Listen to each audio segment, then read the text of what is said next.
یہ پرسوں ہی بات ہو رہی تھی کسی دوست کے ساتھ، تو میں نے کہا کسی زمانے میں یہ قزاق جو تھے نا غیر مسلم، یہ مسلمانوں کے ذہین ترین بچے اٹھا کے لے جاتے تھے تاکہ مسلمانوں کے اندر جو ہے یہ ٹیلنٹ جو ہے وہ فروغ نہ پائے۔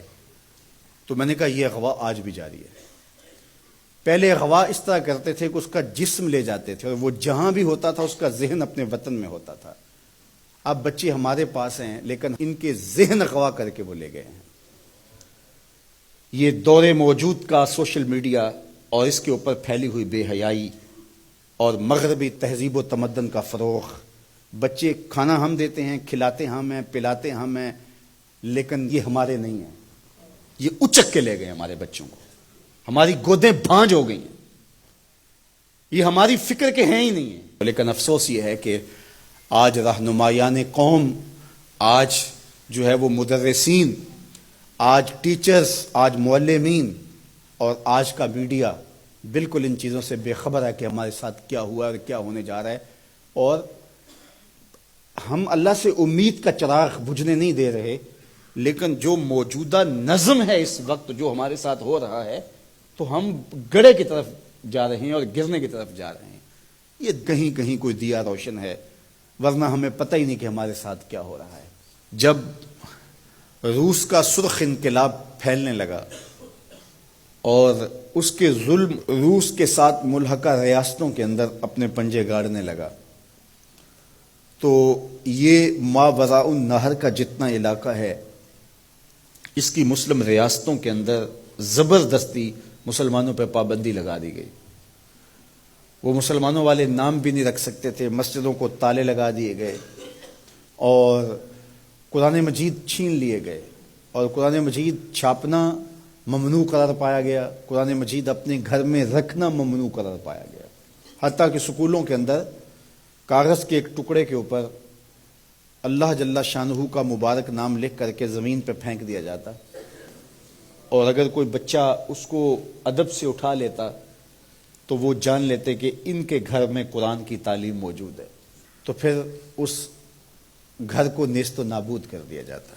مسجدوں کو بالکل تالے لگ گئے، مدارس تو دور کی بات ہے، گھر کے پچھلے کمرے کے اندر بھی قرآن مجید کوئی رکھنے کی ہمت نہیں کرتا تھا۔ لیکن آج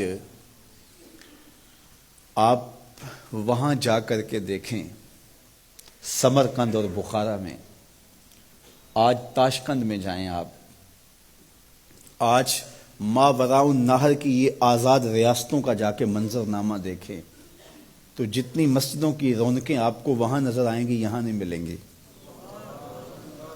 قرآن کے ساتھ جو عشق آپ کو وہاں ملے گا یہاں نہیں ملے گا۔ یار ان کے گھروں سے تو قرآن کے نسخے چھین لیے گئے، ان کے اہل علم کاٹ دیے گئے، ان کی مذہبی شناخت بھی لے لی گئی، ان کے نام بھی جو ہے وہ ختم کر دیے گئے، مسجدوں کو تالے لگا دیے گئے، مدارس دینیہ کا وجود کا لادم ہوا۔ لیکن یہ آج اسلام کی جس طرح نشأت وہاں سے ہو رہی ہے تو یہ کیسے ہوا؟ مختلف تہذیبیں جب دم توڑتی ہیں تو پھر دوبارہ اٹھ نہیں پاتی، اور اگر وہ اٹھتی بھی ہیں ان کی نشأت بھی ہوتی ہے تو وہ ان خطوط پہ نہیں ہوتی، وہ ایک متغیر اور بدلا ہوا ایک کلچر اور ایک تہذیب اور ایک نظم ہوتا ہے۔ لیکن یہ تاریخ عالم گواہی دیتی ہے کہ مسلمان توڑ دیے گئے۔ یہ ترکی کی مثال دیکھ لیجئے، رسم الخط بدل دیا گیا۔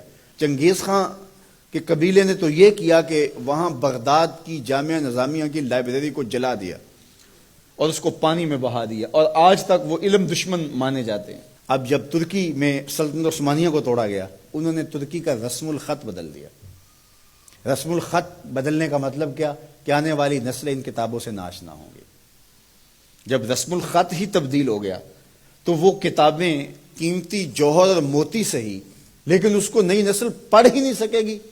تو بات یہ کر رہا تھا کہ کلچر اور تہذیبیں اور تمدن جب ٹوٹتے ہیں تو دوبارہ انہی خطوط پہ کھڑے نہیں ہو پاتے، لیکن اسلامی تمدن، اسلامی تہذیب اور اسلامی کلچر اور اسلامی سوسائٹی اور معاشرت، اور جب ہماری سلطنتیں اور ہمارے سلسلے جب توڑ دیے جاتے ہیں تو کچھ سالوں کے بعد یا صدیوں کے بعد ہم جب دوبارہ کھڑے ہوتے ہیں تو پھر انہی بنیادوں پہ کھڑے ہوتے ہیں.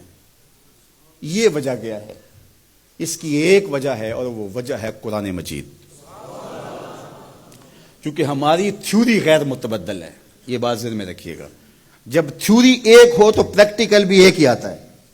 تو ہماری تھیوری غیر متبدل ہے، جو مرضی کر لیں، لیکن قرآن ختم نہیں ہو سکتا.